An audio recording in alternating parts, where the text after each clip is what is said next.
Thank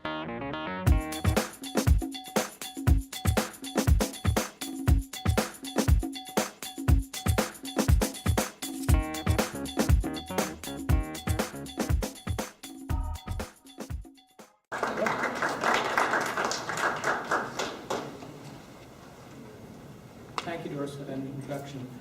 Good afternoon, everyone, and thank you very, very much for coming out.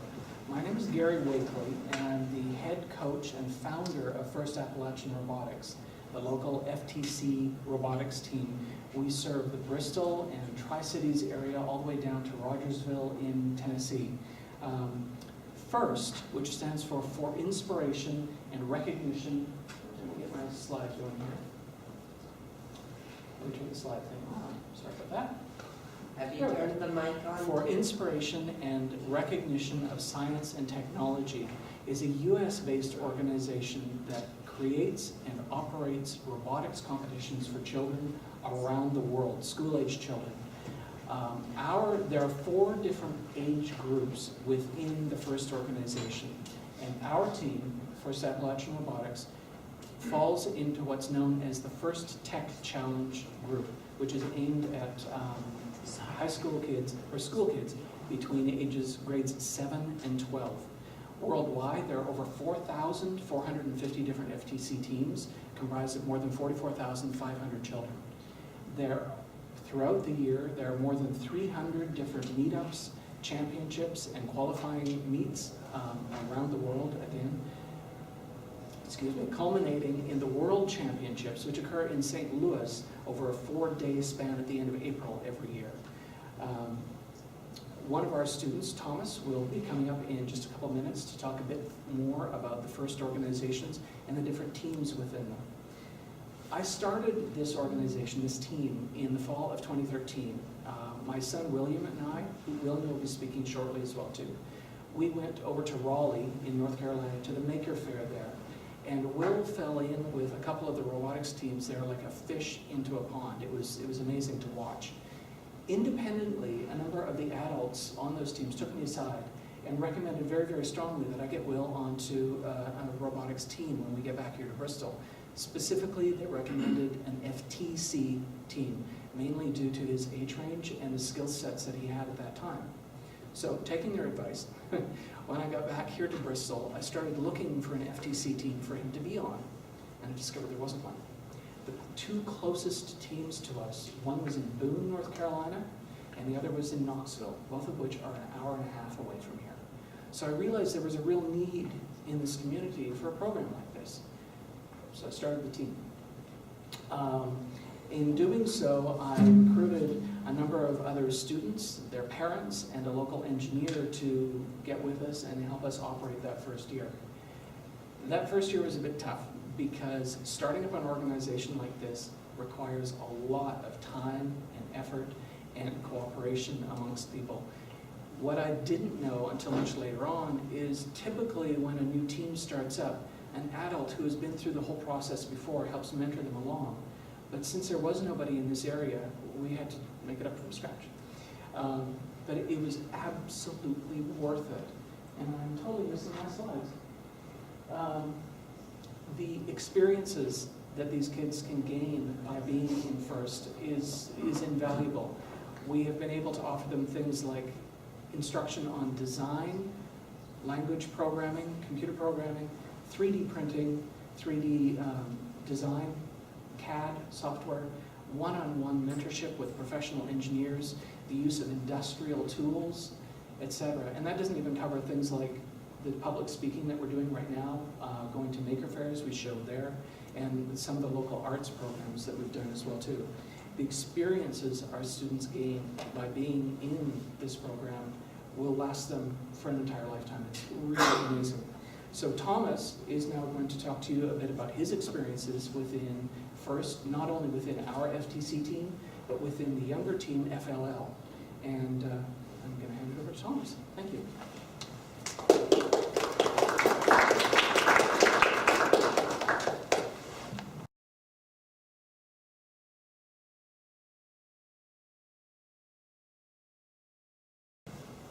Hello, my name is Thomas and I'm 12. Last year I was in an FLL First Lego League team at my school. like FDC for kids through 4th through 8th grade. The Appalachian Robotics are built using only Lego parts. FLL introduces younger students to engineering in a very accessible way. On my FLL team, I did most of the programming for the robot. For the competition part, you set up your robot and select the program, and hopefully your robot will score points for whatever the challenge is. We had to reprogram our robot at the competition because the programs had been deleted. The theme of the challenge changes each year. For example, this upcoming year, the challenge theme is recycling, but the design of the robot sometimes does not necessarily change. For example, at the competition I was at, we used the same robot as we used the year before. Every year with FTC, we had to redesign and rebuild the robot completely from scratch. At the FLL competitions, while a robot is running its program, another robot from another team is also running its program at the same time in another playfield. The audience can watch both teams compete, but each team is scored individually based on points gained through competing challenges. There can also be points deducted for penalties if the robot doesn't perform accordingly to the specifications for each challenge. The points earned for the challenges are only part of the final score for the team. Teams are also scored on a themed presentation they present, as well as being judged for their design and engineering. Our first Appalachian Robotics FLL team placed second in last year's competition. I was introduced to the FAR FTC team at the Makers Fair in Kingsport, Tennessee. The Makers Fair is known as the biggest show and tell on earth. It is a great place to introduce people to building, crafting, and technology. These fairs happen all over the country. Exhibitors bring projects they have made, sometimes by hand or from materials they bought, ready to show, teach, and interact with the public. The first fair I went to was in California. Everything from a hacker lab, where people could hang out on programs, to demonstrations on how to make homemade soda. There was a printmaking station in lots of places where there were raw materials such as metals, plastics, cloths, and tape that you could do whatever you wanted with. They stayed and made things all day. At the Kingsport Makers Fair, some of the exhibitors were making clothes from grocery bags, and others had 3D printers they had made themselves. I was most interested in the 3D printers. The team also met two of their mentors there, Keith and Kenny, who were associated with RPM, the Regional Center for Advanced Manufacturing. They helped us with PDC and 3D printing. PDC is a 3D modeling program that Luke will be talking about in a couple of minutes. This year we used 3D printing to create some of the parts for our robot. There are many different pieces to the robot. Some come in a kit that we purchased, and some were custom made and others were purchased at local stores. We designed our 3D printed parts with PDC. The team had some meetings at RCAN so that Keith and Kenny could instruct us in PDC using their computers and our laptop. They also showed us their industrial 3D printers. Our 3D printed parts were printed at RCAM and UVA WISE. We are very lucky to have had access to high-quality printers that use excellent materials for our robot parts. After our parts were printed at RCAM, we had to clean the wax off the parts using a power washer and some hand tools. There are two main kits available with metal building parts for the robot. We used the Matrix kit, but the other kit, which is called Tectrix, is used by most other teams at the competitions that we attended. Even though the events are competitive, the teams try to support and help each other. If a team needs a part, our team may supply it. Since we are usually the only team at a competition using Matrix, we need to be extra well prepared with extra parts in case something goes wrong or malfunctions. The atmosphere of helpfulness and support even during the competition exemplifies first ideal of gracious professionalism. At these Limb Day competitions, our robot competes with 3 other teams at once on playfield. Playfield is specifically designed for each year's competition. Specifications and blueprints are available for download on the first website so that teams can construct a playfield for practice that is made to competition specifications. This fall, our team built a playfield to practice on completely from scratch from wood plastic piping. We got experience using hand tools and power tools for this part of the project, thanks to Home Depot for supplying the materials for our playfield. When you arrive at the competition, the first thing you do is sign in and get your robot and equipment set up in a room full of tables known as the pit. The pit is comprised of display tables where teams can work on and show their robots. The display tables will let you know the team's name as well as have information about the team's robot and any activities the team has been involved in, such as outreach and the talk we're doing today. It is a great place to walk around and meet other peers. Most of the teams will give out some kind of souvenir or pin to be remembered by. We gave out some extra 3D printed parts as well as pins our team name and logo. It is important to network with other teams, not just to learn from their building and programming experience, but also in case you move on to the final round of the competition, you want to choose an alliance partner that will complement your skills. The judges also come to the team pit area to make observations and ask questions. When you're all set up in the pit area, you need to have your robot inspected. Both the hardware and the software inspection have to pass. Then you go into judging and talk about your robot and team to about 3 judges for about 20 minutes. Then your alliances are chosen randomly for the elimination rounds, which take up the biggest part of the day. Each match has 4 teams, 2 in the red alliance and 2 in the blue alliance. The team you are paired with an alliance in one round may be your opponent in the other round. You get a lot of experience working with other teams this way. Then the competition rounds start and everyone in that round sets up their robot. This year either on a ramp or a parking zone and selects the program. Then the autonomous program starts, and if the robot has an autonomous program, they run it for 30 seconds. When the robot's in autonomous mode, it's running completely on its own. We are not driving it. When it does, it's completely pre-programmed. When it ends, the judges look to see if there needs to be any penalties and how many points were awarded. Then the drivers pick up the remote controls, and a 2-minute and 30-second driver control period starts. The drivers try to get the robot to score points. They steer by getting balls in the goal and pushing the goals up the ramp. There are usually between 16 and 48 teams at the competition. There are 13 teams at Boone and 48 in Richmond. There can also be a large audience. The competition in Richmond was held downtown in a professional basketball arena. All the matches are broadcast on large screens so that everyone can see well. There are multiple matches that last most of the day. After the matches end, the top 4 teams pick 2 teams each to have an alliance with.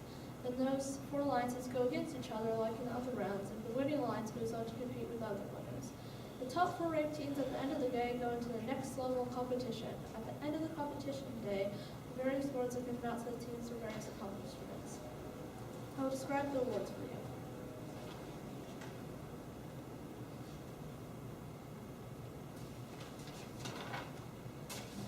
The Inspire Award is given to the team that the judges felt truly embodied the challenge of the FTC program. This team serves as an inspiration to what this program and the young minds involved can accomplish. The team that receives this award has performed well in all judging categories and was chosen by the judges as a model First Tech Challenge team. The second award is given to the team that the judges felt best understands the role of the engineering notebook in the design process. The engineering notebook is a key reference for the judges to help them identify the most deserving team. The Connect Award is presented to the team that the judges felt most connects with their local community and the engineering community. The best team is more than the sum of its parts and recognizes that their schools and communities play an essential part to their success. The recipient of this award is recognized for helping community understand first the First Step Challenge and the team itself. We came in 3rd place for this award at the Boone Qualifier in January.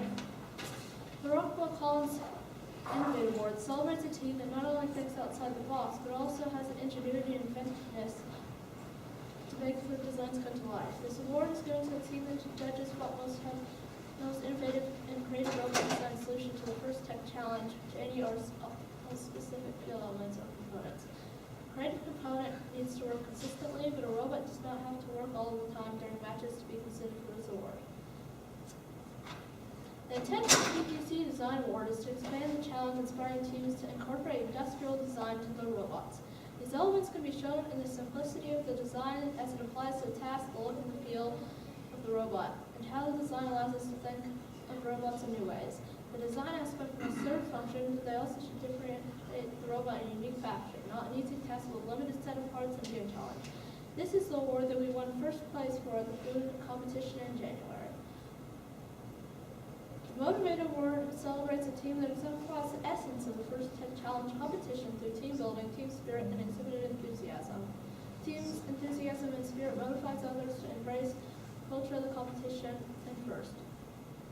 The Control Award is given to the team that demonstrates innovative thinking in a control system to solve game challenges such as autonomous operation and changing mechanical systems with intelligent control, using sensors to achieve better results on the field. We came in 2nd place for this award at Boone. We worked really hard this season with a lot of long days and hard work. It is very rewarding for us to be recognized with 3 of these awards. learning LabVIEW from a tutorer, and we use LabVIEW for programming our robot. Most people use Robot C, but we use LabVIEW. We'll be talking further about LabVIEW in a few minutes. Robot C is a powerful C-based programming language with a Windows environment for running debugging programs. And the only programming language yet that's allowed with the Office of Comprehensive Real-Time Debugger. Robot C is a cross-platform solution that allows students to learn the type of C-based programming used in advanced education and professional applications. I'm also learning a few other programming language. I'm learning Python through online classes, and I'm also using Java to program mods. Now I hand it over to Luke, who will speak to you about PTC and the design process.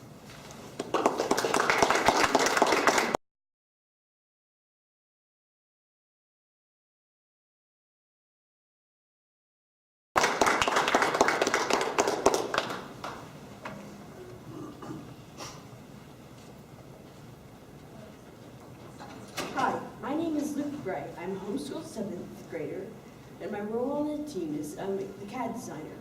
I'll be elaborating later on that. Outside of robotics, I've been dancing ballet for 9 years. I volunteer at Theatre Bristol. I enjoy playing games with my siblings. I'm a founding member of the team. The reason I joined is because I like the idea of forming a robotics team in the Tri-Cities area. I hope to learn new things about CAD and programming. In the future, I plan to be a professional dancer and use CAD in my spare time. I love to design in CAD as it is a medium that blends art and technological advancement, two things I love. Over the summer, I plan to learn Python and JavaScript and more about CAD. CAD stands for Computer-Aided Design. As Thomas mentioned, some of our ideas have been printed by UVA-WISE and RCAM. RCAM stands for Regional Center for Advanced Manufacturing. There are two main styles of CAD software, solid and surface modeling. Solid modeling creates a design with mass and proportion. A good example of solid modeling would be a golf ball. PTC and SolidWorks are two solid modeling programs that we use this year. Normally, solid modeling is used for 3D printing, and surface modeling is used for animations. Surface modeling creates an empty eggshell of an object with no mass or weight, only volume. If I made a ball with surface modeling, it would end up hollow, like a ping pong ball. If I were to use surface modeling for 3D printing, the design may collapse depending on the 3D printer and design. For the surface modeling that I did this year, I used Blender. Blender is a free surface modeling program, and it is personally my favorite because of the layout. I find it more user-friendly in the fact that it has more keyboard shortcuts than most other programs. I used it to create an animation of our robot in the playfield. I modeled the playfield and center element out of objects in Blender. And I created the model of the robot in PTC. Then I imported the model of the robot into Blender and was then able to animate its motions around the playing field. While Keith and Kenny, our contacts at RCAM, gave us some early guidance on the use of PTC, I had to learn how to use it on my own. It is a very challenging, complex program to learn and use, but it is extremely powerful and was invaluable to the design and construction of our robot this year. This year, our brainstorming process, including writing our ideas on a whiteboard as well as entering them in the engineering notebook, which Will will speak about in a few minutes. Various ideas that we came to meet the challenge of this year's competition included using a conveyor belt to lift the ball up to the goals. I will describe these in a moment. Using a rack and pinion, and using a tube and an iris to lift balls up to the various goals. We went through many different variations of the designs for the lifting mechanism, as oftentimes what looked like a good idea on paper turned out to have flaws in the real life. we had to redesign the pieces from scratch and have them printed multiple times. CAD was really, really useful for making the multiple different designs. If you look at the robot and the lifting mechanism, you can see that the cloudy white and blue pieces, those are the 3D printed parts we created and had printed for us. There are a few parts on the robot that have been created that weren't 3D printed. We were lucky enough to have access to a local machine shop to make the windstroms on our robot. The final design for our robot included using matrix-based parts, a pulley system using micro rounds, 3D printed parts including the iris, and the custom-made windstroms. All of these parts helped us meet the challenges of this year's game, which is known as Cascade Effect. We did not have access to 3D printing for last year's challenge, which was known as Block Party. Block Party was a game where 2 alliances competed against each other to put blocks in baskets that were suspended on pendulums. If your team could put the blocks in the basket so that your pendulum was balanced, your alliance would get extra points. There was also a pull-up bar that if your team's robot could grab and pull itself up onto, your team would get a large amount of points. Teams could also earn points by raising a flag. I was the main driver for that season and scored many points for our team by raising the flag multiple times throughout the day of matches. With the support of some other veteran teams, this got us to the finals of the qualifying tournament in Cedar Bluff. It was a great honor to be asked by one of the top teams to accompany them to the finals of our very first qualifier. This year's challenge is called Cascade Effect. The goal of Cascade Effect is to score balls into rolling goals and then push those goals either into a parking zone on the playfield or up a ramp. There are 4 different goal heights that we could try to get balls up to. 3 rolling goals at heights of 30 centimeters, 60 centimeters, and 90 centimeters each. And 1 fixed goal in the center field element and 120 centimeters. The higher the goal is that you could get balls up to, the more points you score. At the Cedar Bluff competition in early January, just before the 3rd match of the day, Will Thomas and I were waiting for the match to begin, and I noticed the way the center goal was positioned. It was set in one of 3 randomly chosen positions. And I asked Will, in autonomous mode, the robot is supposed to drive straight forward, right? He said, yeah. I said, what if we positioned the robot in such a way that it ran straight into the kickstand? Knocking down the kickstand would gain our team many points. Will thought it was a great idea, which then allowed us to start matches, either on the ramp, which Will had created an autonomous program for, or on the playfield in the parking zone, which we did not at the time have an autonomous program for. When the autonomous period started, our robot propelled itself forward, knocking down the kickstand, releasing the balls from the center element.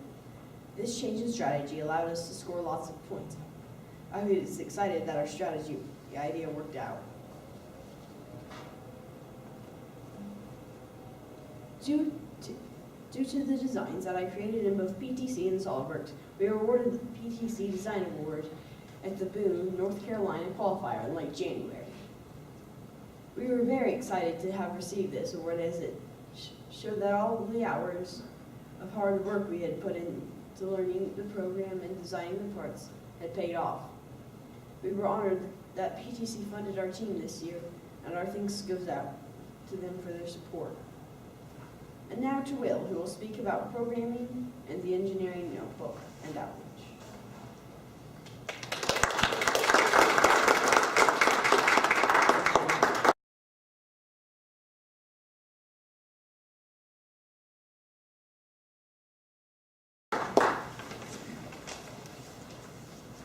Hello, my name is William Wakely. I'm 14. I've been interested in a career in engineering for most of my life. FTC is a great way to learn those engineering skills and is a great way to learn those science, technology, engineering, and math skills needed for a career in engineering. I've been inspired by CERN, the Apollo moon missions, and the NASA Curiosity Mars rover, because if we can build a giant subterranean machine for smashing subatomic particles, put a Volkswagen-sized scientific mobile instrument on the red planet, and put people in space, what is the limit to what we can do? I'm also really grateful to the library for all the years that I've spent reading books checked out from here and being inspired by what I find within. I'm really grateful that they let us present today, and I'm grateful that they have let us give back in a meaningful way through this presentation. I'm hoping to go on to Caltech or similar for my undergraduate degree, then on to Carnegie Mellon for my graduate degree, hopefully going on to NASA to work on the team that is going to land a probe on Europa, one of Jupiter's moons. One moment that really embodies all the experiences that we've had so far is the night before our second competition, one that Luke was talking about. We were testing a linear slide, which you can see an example of over here, and it had some of our 3D printed parts on it. And we were winding the motor up to raise the lifter when about halfway up it bowed. Okay, a big deal. It's heavy. So we increased the motor power, but it still didn't go up. And then I noticed that one of the wires was coming in at slightly too low of an angle, and I shut off the lifter. After examining it, we discovered that one of the wires had actually bitten about halfway through the parts. Oh, okay. One of the wires had bitten about 1/4 of an inch through one of the 3D printed parts. We were all really dispirited by this, because if this continued, we weren't going on to the competition tomorrow. I was searching around for an old prototype in a back corner of the room that we were in. It hadn't worked well. It was semi-malfunctioning, but it worked. And I found an aluminum baking pan that you might make buns or lasagna in. And I thought, wait a second. If the wire's cutting through the part because the part is too soft, what if we coated the part with something harder, like aluminum? So I got a pair of tin snips and started cutting through this pan and got a strip of it, one for each, and got several strips of the aluminum, one for each of the parts. And then we cut slits with a Dremel through the parts, excuse me, and wrapped the aluminum foil around the parts, and it worked. In fact, it worked better than before because the aluminum was smooth. It allowed the wire to slide over the parts. And that one moment, that one eureka moment, where you think, that's it, that's how we're going to solve this thing. That's why I'm in FTC. It's that moment where you figure out how something's going to work. And I've had many of those moments with our programming language, LabVIEW. LabVIEW is a graphical data flow programming language. This means that instead of the typical line-by-line approach, you have blocks and wires. The blocks represent blocks of code, and the wires represent variables traveling between those blocks. Data flow means that each block only executes as all the inputs needed for that block get to it. This means that instead of worrying about where the code is going to run, you can worry about how it's going to run. Because if block A needs to run before block B, you just make it so that all the inputs for block A get to block A before all the inputs for block B get to block B. Does anyone here use LabVIEW? It is an extremely flexible programming language, capable of anything from simple instrument monitoring to rocket launch control. It's used by such corporations as Eastman, SpaceX, ExxonMobil, and many other large corporations and universities. Oop. Last year, I had almost no knowledge of advanced LabVIEW programming. and I was only able to make the robot have simple functions during driver controlled, and it didn't even move during autonomous. This year, I was able to incorporate knowledge that I had learned from Schrodinger's hat, another FTC team that I will talk more about later, and the FTC Tech Network, which I will also talk more about later, to program more complex and intelligent structures of code, allowing for dynamic and adaptable operation. For instance, I was able to use a color sensor for the NXT brick, the microcontroller that we have to use in FTC, to make the robot sense the color of the ramp underneath it and thus drive forward. I was also able to, as Luke described, make the robot knock down the kickstand. I was able to program more efficiently and with much less design errors than last year. I'm looking forward to learning more about LabVIEW and incorporating such features as rising and falling edge triggers in driver control to sense when a motor has reached the end of its path or if a servo has gone too far. I'm also looking forward to using case structures to program complicated structures of code in autonomous mode. Now you've got to document all this, and that's where the engineering notebook comes in. The engineering notebook is one of the most crucial, if not the most crucial parts, if not the most crucial part of all of FTC. It's a record of the team's journey, the team's thoughts, the team's experiences.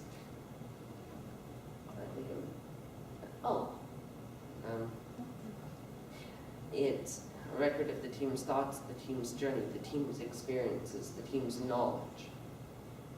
This doesn't mean that it's a perfect finished document. The FTC expects that you will have errors, you will have mistakes, you will have stains, but that's okay, because not only does that show growth and learning, it shows that, hey, we made a mistake, okay? Let's go on and learn from that. It shows character. FTC expects that the notebook will contain all of your sketches, all of your drawings, all of your designs, and hopefully printouts of your CAD models. You also hopefully will have printed out a screenshot of your LabVIEW code and pasted it into the notebook. It's exceedingly important. It's used for 14 out of the 15 awards available in FTC. And we know this because this year we were recognized for 3 awards, all of which depend upon the notebook. Now, you can, and this has happened many times, show up with what amounts to a heap of parts for a robot and a stellar engineering notebook, and you can go on to the next level of competition based solely on that notebook.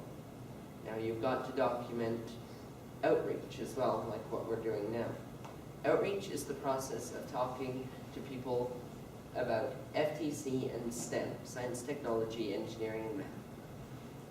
This can range from workforce outreach, which is talking to professionals in the workforce about,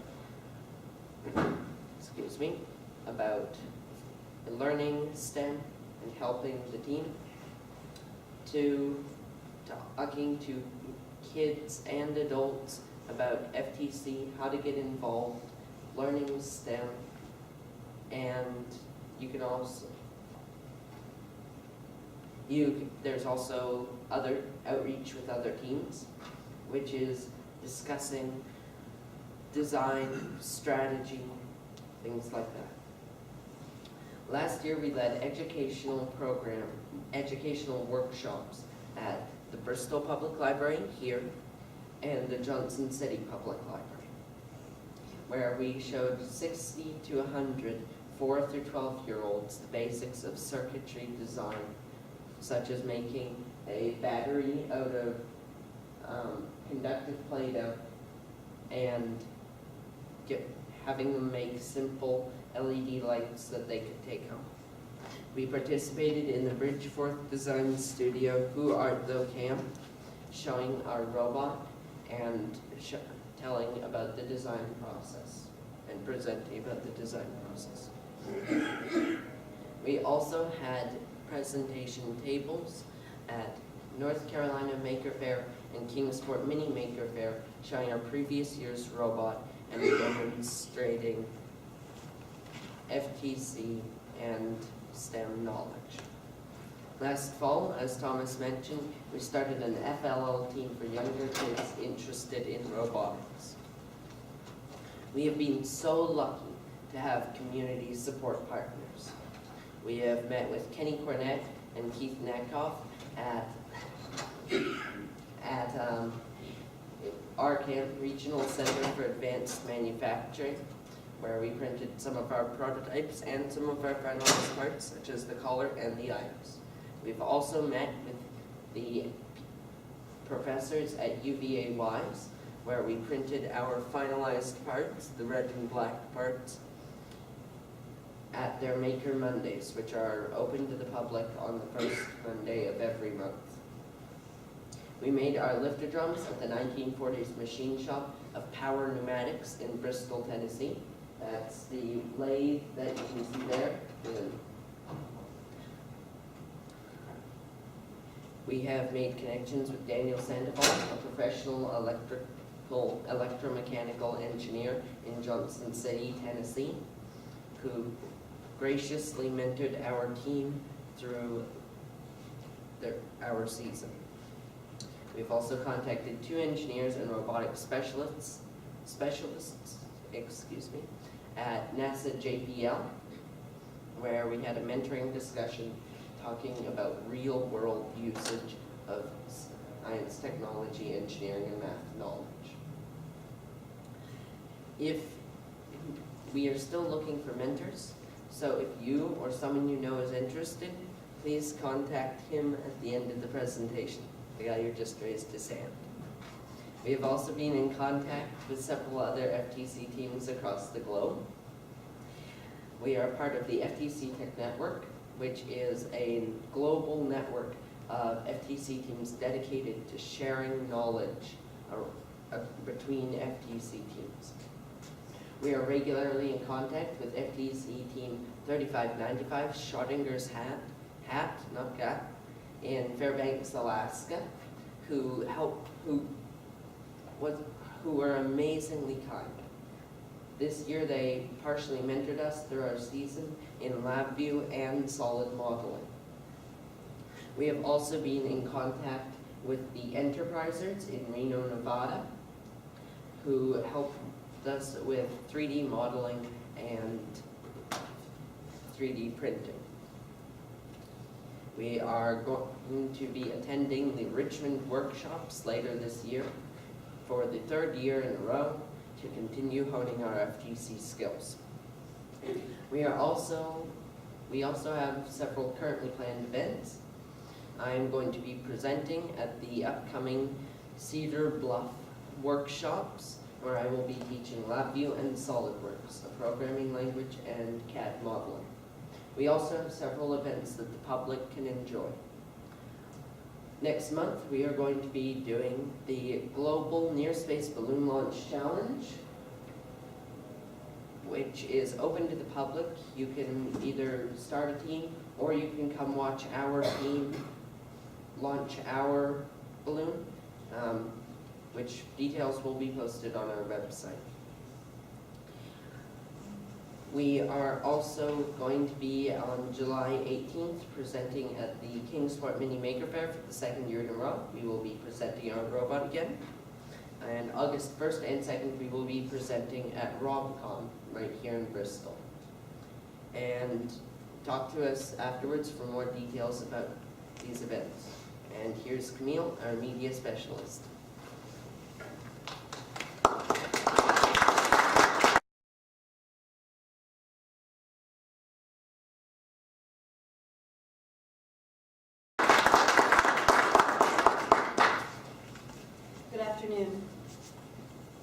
My name is Camille Gray, and I am a homeschooled junior. My role on the team is outreach and communications, and my responsibilities include managing our website, our social media pages, and helping plan our outreach events. I work at Twin Roses Designs. I volunteer at Theatre Bristol, where I am also the Youth Service Board President, and I have danced for over 14 years. My brother Luke is a founding member, and though I am relatively officially a new member, I've been around since the beginning. I hope to get a greater understanding out of the team about not just how to use technology, but how it is built and how it works, and the study and creation of moving objects as applicable to dance, theater, and humans. First, I would like to talk a little bit about gracious professionalism. Gracious professionalism is a staple in FIRST competition. It is the brainchild of Dr. Woody Flowers, and he is the first national advisor and professor emeritus of mechanical engineering at Massachusetts Institute of Technology. Gracious professionalism is competition, kindness, participation, working together, effective communication, and preparing for a workforce that calls for it. Our team applies it by working politely and happily with other teams, when seeking help, gladly accepting criticism and input, when offering help, providing useful and thoughtful information, and when communicating within our own team, from building the robot to programming it to simply socializing and having fun together. Gracious professionalism is beneficial in life because employers want to hire happy, gracious professionals in communication with future partners and potential children, and generally speaking, with love and respect to everyone. Regarding gracious professionalism, I would like to quote from FTC's website. Quote, "In the long run, gracious professionalism is part of pursuing a meaningful life. One can add to society and enjoy the satisfaction of knowing one has acted with integrity and sensitivity." End quote. Next, I would like to talk a little bit about the scholarship opportunities through FIRST. FIRST offers almost 200 scholarship opportunities in every state, plus Canada, Mexico, Australia, Israel, and Turkey. These are mainly for engineering, but there are currently 65 available for any field of study. These vary from one-time $500 awards to a full 4-year tuition. There is over $20 million available in scholarship opportunities for FIRST students. And last, I would like to talk a little bit about the diversity of FIRST. FIRST greatly encourages diversity among their students, crossing age, race, and gender boundaries. However, across the FIRST organization, only 35% of students are racially diverse, and only 23 FTC students are female. Consequently, FIRST has a majority of white males. And even though they are on teams in general, FIRST found that their female students are more likely to lead their teams in terms of fundraising, marketing, service projects, and presentations, whereas the males are more likely to be directly involved with the design, build, and programming of the robot. Nevertheless, females are excelling in FIRST. Young women who participate in FIRST are 4 times more likely to study science and engineering in college than young women who don't. Across the board, because of FTC, 78% of students feel that they do better in school because of FIRST, and students' interest in pursuing math and science has risen by 84%. Personally, FIRST benefits me because I plan to pursue an artistic career in a very technical world, and having knowledge of both of those things is very important. And though, currently, I am a statistic in terms of team roles, I intend to break that, learning everything I can, from sketching out the robot and its parts to programming and driving that. I would like to close with FIRST's mission as stated by its founder, Dean Common. Quote, "To transform our culture by creating a world where science and technology are celebrated and where young people dream of becoming science and technology leaders." End quote. Thank you.